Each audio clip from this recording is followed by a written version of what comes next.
Hi, I'm Lena ter Laare, the Director of Marketing and CSR at Transguard Group. So when I think about a good leader, there are lots of characteristics that jump out to me, but the one that I tend to think about the most is a good leader is not afraid to bring out the best in other people, specifically the people that make up their team.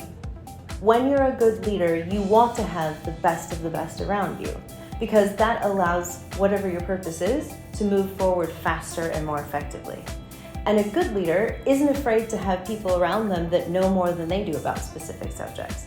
But the job of a leader is to bring those people together, united around a common purpose, and then work really effectively, really strong as a team. And while they're doing it as a team, that leader is the one who's pointing the way. You need to also have good vision as a leader.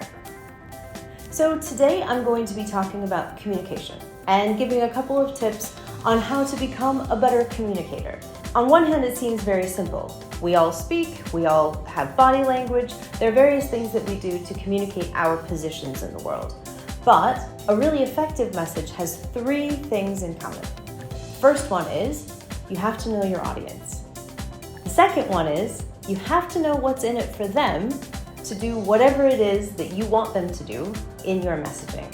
And the third one is you have to have a very clear vision of what good looks like.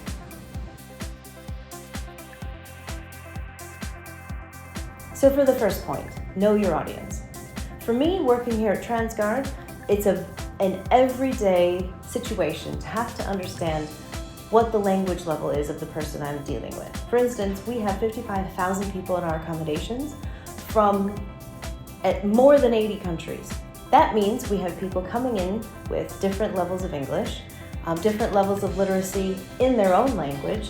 We have various communication methods that we use, including apps, including websites, etc., but not everyone has the same sort of technological understanding that the next person does.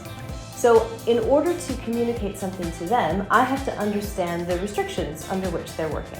So I have to know who my audience is, whether it's the people you work with, or the people that you live with, or even the people around you. What is culturally appropriate? For instance, living here as an expat in the Middle East, what is culturally appropriate in this setting? Once I know that, then I'm able to frame whatever message I have specifically for that audience.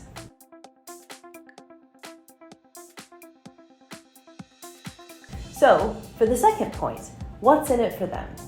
The reality is, I'm the main character in my story, and you're the main character in your story. Humans are essentially selfish, and they're really only thinking about themselves and what makes them happy, what they want to avoid, what is going to get them ahead in their own lives. So whatever your message is, whether it is, for instance, don't speed because you will get a fine. The government has to use messaging like that because it has to appeal to our desire to keep our money to ourselves and not have to pay a fine for something that we've done. Or, for instance, for your children, you need to incentivize them. You need to understand what's in it for them, for instance, for them to keep their rooms clean. Whatever your message that you need to share, whether it's a very simple one or a very complicated one, you need to be able to show the benefit of following your guidance. One of the things that I learned as a journalist, and it sticks with me even today, was finding a way to balance between hopes and fears. So it sounds like a big dramatic way of looking at things, but you can apply it even to the simplest of messages. What is the hope? I'm going to save money, for instance. That's a hope that people have. If you're in a business where you need to be selling to consumers or to B2B, you want to be able to trigger on the fact that my business will save you money. But if there's a fear out there, I don't want to get sick, there is a coronavirus out there, then you need to be explaining more about the benefits of washing your hands and wearing a mask. If you can find a way to trigger both of those things, again, that can be on a small scale, that can be on a much more worldwide scale, bigger issues.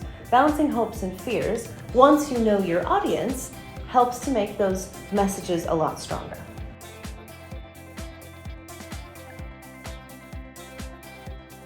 Now, the final point is about what does good look like. Now, oftentimes we're looking for a quick fix. We want to be able to communicate something and that's the end of it, job done. But the reality is there are a lot of messages coming at each one of us all the time, from our phones, from television, from the people we pass on the street. There's a lot of messaging that ours has to fight behind. So you have to be very clear in your own mind. What are you willing to accept as a first stage of success, second stage of success? What is the increment? What is the end goal? How do you know that you've been successful? Is it that you've had more customers come to your website? Is it that you have had your children pick up their rooms every night before they go to bed? Is it that you've been able to successfully speak with your partner about what kind of spend you have at the grocery store? Whatever it is, before you even begin your messaging process, you have to know what your end goal is. And then you can start to tailor the message around the person or people you're speaking with, as well as saying it in a way that gives them the benefit as well. So what does all of this have to do with leadership? In order to be a leader, you have to be able to communicate not only your needs and your desires, but also the needs and desires and the business goals of the place where you work. It is a key skill in order to gather your team around you, in order to get the people on your side who will help bring your cause to fruition. It is the basis of everything in terms of leadership, because not only do you need to communicate the direction that you're going, you also need to communicate messages along the way so that people know that they've done a good job, so that people know that you need a little help over in this direction, so that everyone continues to stay aligned toward the same purpose. All of it centering around you because you're the one, as the leader, who has the vision, who knows where the entire group is going, who knows where the business is going. And you have to be able to communicate that message to them because together you're going to get farther than just you by yourself. A good leader cannot just talk to an empty room. A good leader has to be able to speak to the hearts and minds of the people around them, and they have to be able to bring those people around so that you can all walk forward together. And that is the key to communication.